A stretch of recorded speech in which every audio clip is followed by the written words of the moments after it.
This podcast is also sponsored by Kadan Kadan.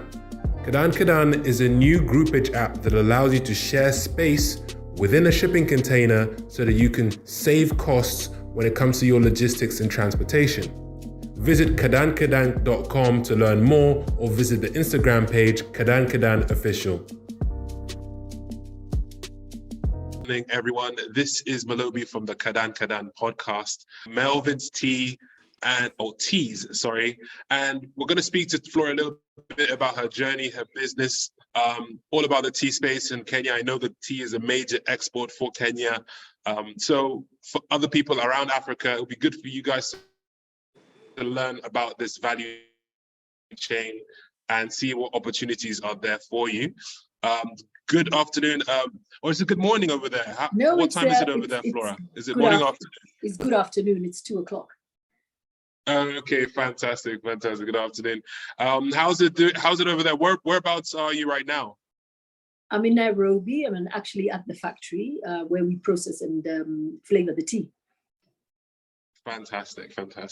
So, Melvin's tea. Yeah.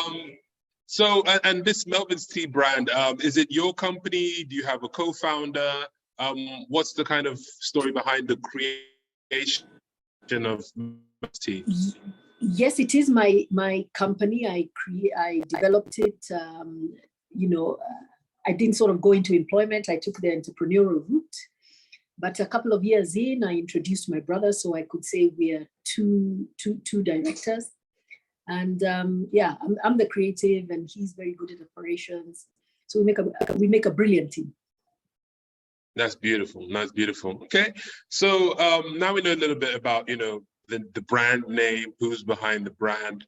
I want to dig a little bit into the tea space, because like I mentioned in the introduction, I know that Kenya does a lot of tea exports, and I see that your brand, you do branded packaged tea.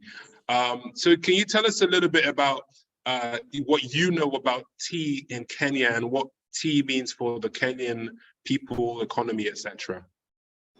Well, tea is the largest foreign exchange earner after the diaspora. But the way it was set up is Kenyans grow the tea. We grow about 550 million kilos of tea, which we export in bulk, 95%. So we only consume and export 5%, which is the narrative that is typical of Africans. It's you guys, West Africa, with the cocoa, the coffee, the sisal, the pyrethrum, the minerals, the mines. So this is where we are saying, as Africans, we need to change the narrative. We need to keep the value addition on the continent. And number two, also start trading with each other so that we keep the value again with us. There's no point where I make my tea, it goes out into foreign countries and comes back into West Africa as foreign tea, whereas the tea originated from Kenya. Everybody knows Kenya's got one of the best teas in the world. So this is one of the reasons where I was fascinated with tea, where I said, listen, somebody needs to change this narrative. Of course, being I was very young, I had no capital, I had nothing going for me. It's been a longer journey than I thought, because of course I decided to first solidify my base. So right now we have a national distribution. Actually now we've gone into the region, and now is when we are hitting out into the continent and globally as well. I was just in Ghana last week looking for distributors, which we found, and we're hopefully going to have the product out there. I've been to Nigeria.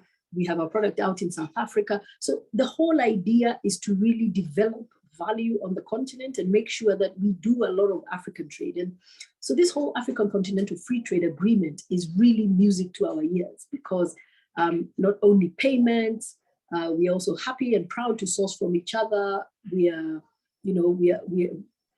brothers and sisters. So it's making a lot of sense, and I'm very proud and happy to say that the uptake has been fantastic, phenomenal, exciting.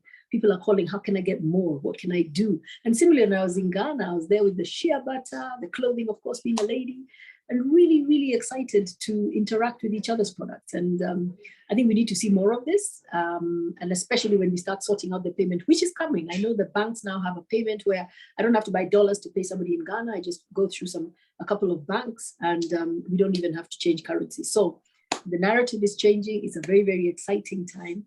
and we need to enjoy each other's products. Fantastic, fantastic, exciting times indeed. And yes, I've been following up on this Pan-African payment settlement system, and that's going to be a real game changer for trade within Africa. But before we get there, you mentioned that you've kind of been in this space for a while. So how long have you been working on this Melvin's tea brand? And then after that, yeah, go ahead. We're 27 years old. We just had our silver jubilee, 25 years during COVID, and we had a beautiful tea party. And so we're 27 years old and still growing. Wow, that's crazy. And look, this is why I like to speak to different entrepreneurs, because I've had conversations with other people that say, oh, if my business doesn't work in the first year, I quit. You know, I don't want to try it. So to see that you guys have done 27 years, and I could assume there's been ups and downs and times where you've been like, is this even working? And so to hear that is so beautiful, because this is something that you might even be able to, you know, pass down to the next generation. So well done for that. So in terms of, you know, the other question I was going to ask is that, okay, you've been going for this amount of time. You also mentioned that you were focused on selling and getting a national distribution. And, you know, over here in Nigeria, there's a lot of talk about export first, blah, blah, blah. But was that intentional to like focus within Kenya first and establish a customer base before really focusing on the export market? Yes, it was, because you imagine even a tree, and we always talk about the oak tree. It cannot spread wide if it doesn't have a firm foundation. So yes, I remember a board member telling me, listen, stop. I mean, initially, no, I was very excited and I shot out to different countries at the beginning, until I realized that out there, the kind of, you know, the kind of volumes they talk about, the kind of marketing, the kind of understanding is totally different. And that's when, as a company, we decided, listen, let's create deep roots so that then you can spread really wide and much, much faster. And it's been brilliant. So in Kenya, we're not discussing Melvins, it's already there. And in the region, it's sort of getting there. So we need to just move that to Africa and to the rest of the world. Because if you look at how these brands that we are competing with are years old, they're very old.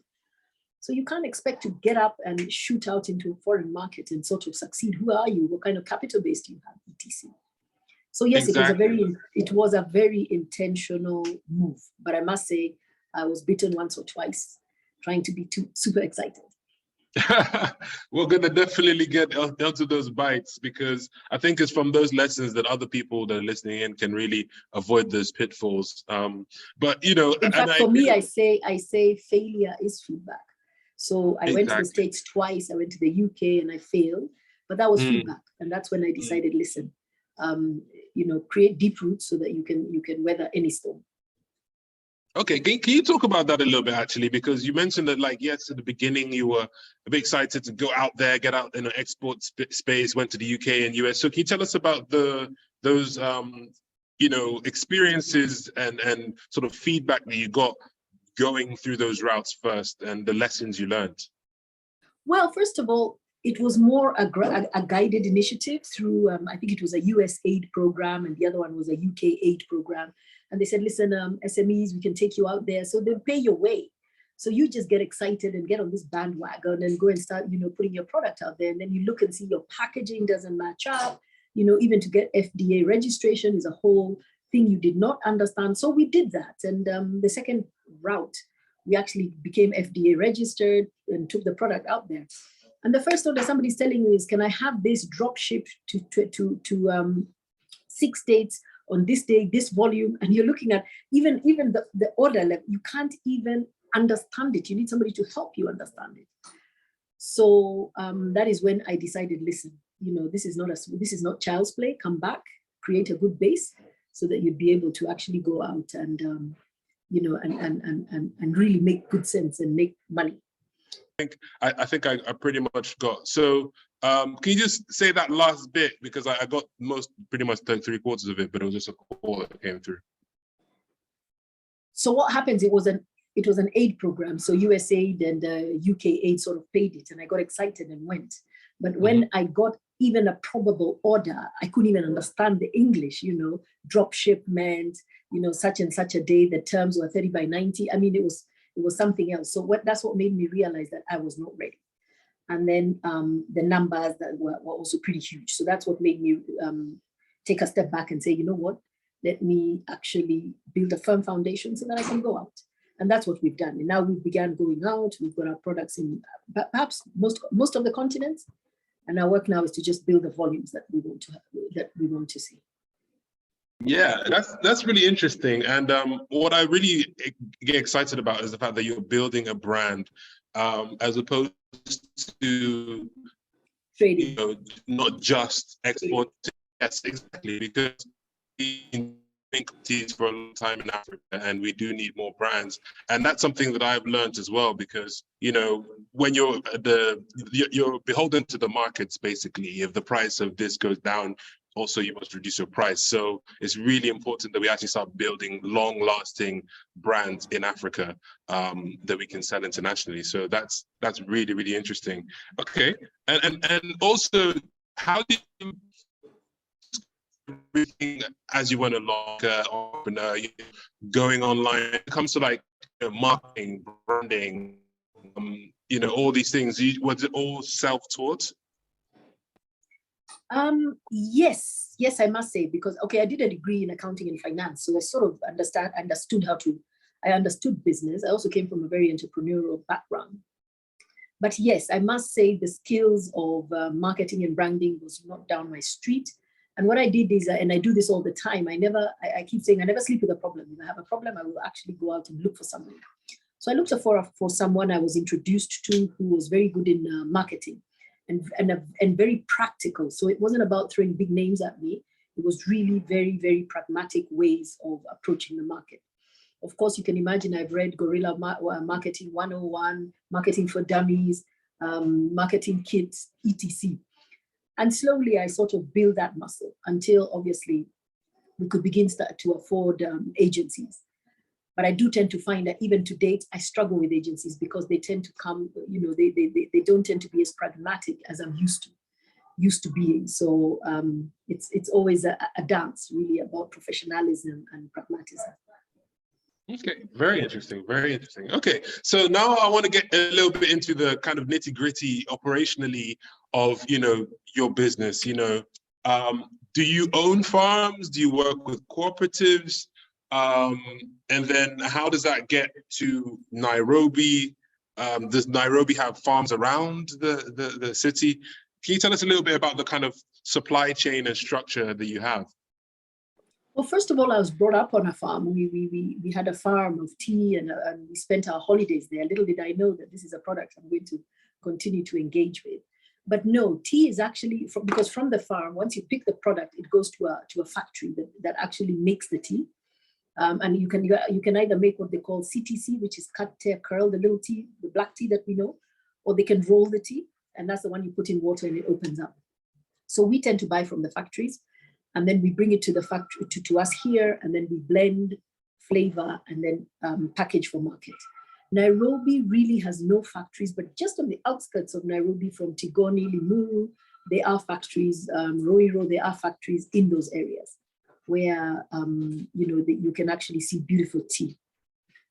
Okay, and what I found interesting there is that, you know, everyone kind of has a role to play. You have the farmers, you have the factory, you have your guys does a bit more processing and packaging. So I guess someone might be thinking that's listening to this, why don't you participate more in other parts of the value chain, like, you know, the big factory that's, you know, rolling it, or, you know, farming of the tea? Why don't you just do everything? Well, it is possible, depending on what your growth strategy is. But remember, my ambition when I began was to see single sourced, single packaged, single sourced Kenyan tea on the shelves globally. I haven't achieved that. So for me, until I achieve that, there's no point backward integrating. So I do know some people who have, and the factories themselves are also going out to market. So it depends on where you want to play. I'm a firm believer of stay in your lane until you sort of own the lane, and then you can pick up other lanes. Very, very well said. Very well said. Because, you know, sometimes entrepreneurs, especially when people are new to entrepreneurship thing. They want to kind of do everything. Yeah. But like you said, you know, you had your goal, you're focused on your goal, and you're heading towards it. And until you reach that, then you can worry about other, you know, parts of the value chain. So that's really interesting, actually. Okay, and then also in terms of the markets that you're, you know, you said national distribution, but now do you export now? What countries do you export to, maybe in Africa or outside of Kenya? Where do you sell to? Currently we export to about 12 African countries. We're on the European continent, we're on the Asian continent, we're in the Americas. And it's just a constant conversation of just continuing to grow the product. Thanks to COVID, we now started being able to get on to have meetings and audiences with people who typically would have said, please just pitch up in my office. And right now they're like, please don't come, you know, send us the product, let's have this engagement online. So we've also had that play into our favor, because again, not being a very big, strong brand, it would not be easy to shoot out into every single country. Oh, wow. What really stuck out to me is you said 12 African countries. Like, you guys are really Pan-African. You're really tapping into Africa. So, you know, one thing that I hear a lot is that like trade within Africa is so difficult. You have the customs is more expensive and logistics is so expensive. So can you tell us a bit about your journey actually selling to other African markets? And, you know, tell us what has been the kind of difficulties or hindrances on that aspect, and what have you learned with trading within Africa? Absolutely correct. It is kind of difficult, and I would say let's begin with just even the mindset. A couple of years back, no, we don't want your product. We're very happy with the European product, and you're trying to say Kenyan tea is in there. So first of all, the mindset was also a great barrier, and that's why I'm saying I thank after AFCFTA, we're starting to appreciate each other a lot more. Secondly, standardization. I am registered with the FDA in the UK, in the States, and yet to get into to get registered FDA, let's say for example, Ghana was quite a nightmare. You know, they want to ask this and that, then you're like, guys, I'm already registered in the States. So yes, I think we give each other a harder time than we need to. I'm not sure exactly why, but there are a lot of these initiatives now with the governments where we are really starting to tear down these barriers. Transport, like I said, is cheaper to take my product to Dubai or to Europe than it is to sort of take my product to the African countries. But that's going to change. It's going to change with volumes, and it is beginning to change. I am seeing a little bit of a discount from the airlines because the traffic, right now it's passenger traffic is increasing, but cargo traffic is also going to increase. So I believe it was not built overnight. And you know what the statistics are. Inter-Africa trade is 15 to 18%. Inter-European is 65%, Asian is 45%. And these are older, well, I can't say necessarily they're much older than us, but they are older than us. So it's a journey, it's a conversation, and it's a conversation we need to continue to push. You know, the spirit of an entrepreneur, we never take no. So I think it's for us to just keep pushing those barriers, pushing those boundaries, and making it work. And the political will is there. The financial assistance is coming in. So especially when we have sort of like our banks starting to say, listen, I have a branch here, there, and the other. So all you need to tell your distributor is, if you bank with this bank, you can make your payment and I'll get my payment same day. So the conversation is changing, the landscape is changing, the opportunity is huge. You're looking at a 1.2 billion population, very youthful. So any youthful products that you have, like just now, my team is showing me this. We have, it's an instant tea stick. So you just pour this into your, I don't know if you can see it. You just pour that into your cup. It's like an instant sugar milk and whatever. And in Ghana, they were going crazy. They're like, how much of this can you bring? This is what we want. Wow. So I think it's also just understanding your demographics and realizing tea might not be taken in the traditional way we all know tea because of the demographics that we're talking about. Yes, well said. And I want to quickly touch on that mindset thing, because I've had this conversation with a few people where it's like, on the one hand, yes, we do have the mindset sometimes that, you know, European or foreign non-African products are better than African products. But on the other hand, sometimes our branding and packaging is not to the international standard. So I guess it's a kind of nuanced question. To what extent do you think it's more so a mindset thing, or do you think like African brands really need to step up their game in terms of presentation and packaging? Or maybe it's both, I guess. It's typically both. I would lean more on we are not ready on packaging and branding and packaging. It is true. Two reasons. One, the market perhaps never demanded it. The other reason is perhaps it might not be available in the country. So you need time to actually make it available. But again, if we have this free trade, then we're able to pull from countries where you actually have it. For example, Egypt, we're members of COMESA, we could be able to pull packaging from Egypt, duty free again to package. That would be more acceptable. I do know some tea companies, including us, we do look at foreign packaging when we really want to go upmarket, but it is a capacity again that we are building within the continent. So again, it's a journey. But the other thing I must say is Africans also need to be careful not to say that we need to trade as we are, because if your packaging is not right, that is feedback from the market. Change it, move it, improve it, and that way you'll tend to find you'll be able to grow your market. But you tend to find people very stubborn. This is the best I can get. This is all I have. Really, I keep telling people nobody cares. What people care about is what they want, is that you're satisfying their requirements. It's not about you. It's about the customer and the consumer. And also look at the competition. Look at who you're against. Yeah, well said, well said. And that's really interesting that you guys are sourcing packaging from Egypt as well. That's, again, encouraging more trade within the continent. So that's beautiful. I wanted to, before we start, rounding up, I wanted to talk a bit more about what you have on offer. I went on your website. You guys have got some amazing products. I've seen the tea in the kind of paper packaging, and I've also seen the one in the tin. So can you talk a little bit about your different range and brands of tea and what you have on offer? Oh, wow. I wish I could share my catalog. First we started with just a plain tea. So we have a plain tea for a mass market, then we have a gold plain tea. So really premium for the people who are willing to pay the price and get a beautiful cup of tea. We're known more for our flavors. And the interesting thing about us is our flavors are 100% freshly milled. So we mill our own ginger, we mix our own masala, our own cardamom, vanilla, you name it, lemon, ginger, everything we do ourselves. So that's our claim to fame. And how we know we are good is we grew over COVID, during COVID. People are like, this is a healthy product. This is what I want to take. We have infusions. So we have a chamomile, very good for the evening. We have berries, a berry blast. We have, I even forget. We have a slimming tea now. We have a detox tea.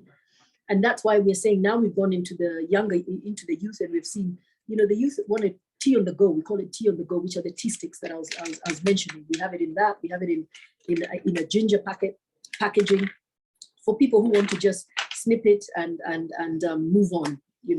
Which tends to be the youth or people on the move, tourists, etc. And we are continuing to innovate around tea, but we're also picking up other products because we are clearly we're already talking to the African consumer, so we want to pick up other products as well. So that's really what we have in our offering, and it's been received very well. My first product was actually free-flowing salt. Nobody ever remembers that one. So it's salt that comes out of the salt shaker 100% of the time. So from that, we've gone into herbal salt. We have a barbecue salt. We've got a lemon chili, and we're going into, salts for meat, salts for vegetables, salts for stews. So it's an interesting space for us right now. Okay, so you're going beyond tea as well? Is that what you mean? Yes. We're stretching beyond the tea purely because, the market is demanding it. Can we have more of this? Can we have more of that? And you realize once you start creating, there's no stop to it. Wow, this is fantastic. An indigenous African brand selling to 12 African nations, a wide variety of products and brands.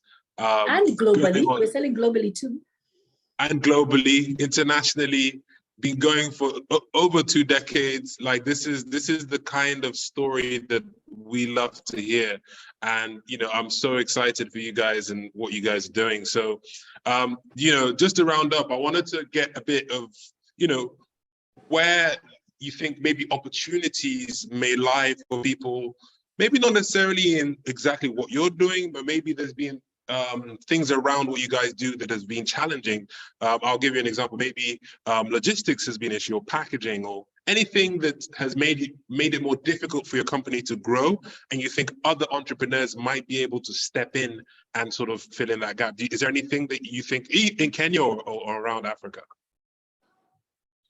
Okay, I'm not sure I understood the question. You're saying, or maybe you can just speak to challenges, maybe any challenges that you've experienced as a company, that is any hindrances to your growth. I think you need to ask the question the other way around. Which challenge have we not faced? We faced it all. I call it the big A, you know, whether it's access to information, access to research, access to knowledge, access to markets, access to finance, access to anything, standardization, regulation, you know, infrastructure. It's all out there. And how have we overcome is just by, I keep telling people to lead is to learn. You have to constantly be learning, constantly be asking, constantly be challenging, constantly push the boundary. And, you know, keep your head up high, because there'll be some gloomy days, but always know that there'll be a bright day after that.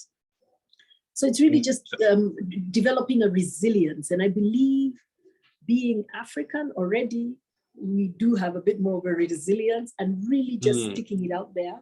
And I keep saying ignorance is no defense. So you really need to equip yourself, surround yourself with people bigger, better. I belong to several associations. I've actually even chaired them by being the smallest company.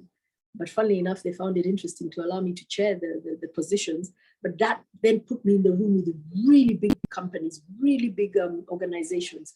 And all you do, you learn how to think like they think. You learn to take risks like they do, learn to take calculations, because your network is your net worth. Wow, well said. You know, that actually leads me to another question, because a lot of Africans, or Nigerians especially, they're always asking, how do I find buyers? I want buyers. And some of the time, these people are not really ready for the buyers. But, you know, it would be good to know what has really worked for you in terms of finding access to markets, either in Africa or internationally outside of Africa. What has really helped? Has it been associations or something else? Associations, because sometimes they curate programs to go into those markets. You also share ideas. Actually, for me, what has helped the most is relationships. So I say, I want to go into DRC Congo, and somebody will say, talk to this person. So networking for me, Africans, we are relational, remember. So an email, I will probably say, I'll read it on Thursday. But if somebody calls me and says, Malobi's on the call, and I think you need to speak to him, and I know him from XYZ, I will speak to you. So I do believe on the continent, we need to also respect our cultures, respect how we think, respect how we work, and make it work to your advantage. And for me, I think the biggest one in Africa is relationships. I was in Ghana just last week, compliments of Absa Bank. I was actually speaking to women around, inspiring women around entrepreneurship. And, you know, voila, right there, I connected with some ladies. I was on there, you know, who went out on their news channels and spoke about us. Send that to your distributor. Listen, this is what we're doing in your market. All of a sudden, boom, there's a connection. So I think it's really relationships, networking, associations, because they speak for you when you're not in the room, as opposed to really just cold calling. We're not very good at responding to cold calls. Well said, well said. So you heard it here first, networking. Even for myself, I found that just going out, going to different events, getting to know people, joining networking groups, even if it's on WhatsApp or LinkedIn, they really, really help. So thank you so much for this. This has been very informational, very inspiring, most of all. I have one more. That I like telling entrepreneurs. Always be selling. Nobody knows you, nobody owes you, nobody. So always be selling. I tell them, even you're in church, always make sure I'm Flora, the lady from Melvin's. When I'm in a presidential function, when I'm in a social function, everywhere, people always be selling. Yes. Always be selling. ABS. That's what I learned when I was working in sales. Always be selling. I haven't heard ABS in a long time. Yeah. ABS. Yeah. Classic is a classic. It is. Wow. So thank you so much for this. Again, it's been really inspiring. And I think a lot of people are going to listen to this and understand that it is possible to build a 20-something-year-old business that's in multiple African countries that was made by an African for Africans. So Yes. yeah, this has been amazing. So can you share some of your sort of social media or websites so people can reach out and maybe buy some of your products? Yes, sure. I'll do that. Do you want me to do it in the chat, or shall we do an email? No, you can just shout it out. Is it like at Okay, Melvin's Tea or something? Yes, it actually is at Melvin's Tea. Our Facebook, our Twitter, and everything is at Melvin's Tea. Mine is Flora Mutahi, on LinkedIn and IG and the other one, Twitter. Fantastic. Amazing. Thank you so much, Flora. Thanks for making the time to do this. And I'm still looking for distributors, and I'm still looking for networking, and I'm still looking for opportunities. So happy to connect. Yeah. For sure. I'm going to share this with all of my Nigerian friends and colleagues, and I'm sure they're Yes, I have not cracked that one. Yes, no, we need more African tea brands here. Most of it is not made in Africa, so it'll be good to have that. Lovely. Fantastic. So thank you so much, and enjoy the rest of your day. Okay then. Thank you very much. All right. Bye-bye. Bye.